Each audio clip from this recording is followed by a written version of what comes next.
أعوذ بالله من الشيطان الرجيم. بسم الله الرحمن الرحيم. تبت يدا أبي لهب وتب ما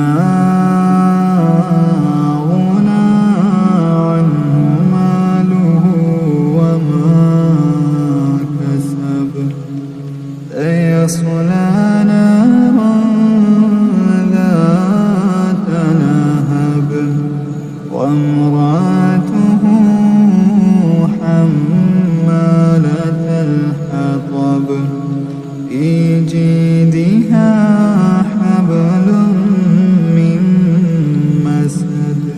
صدق الله العظيم.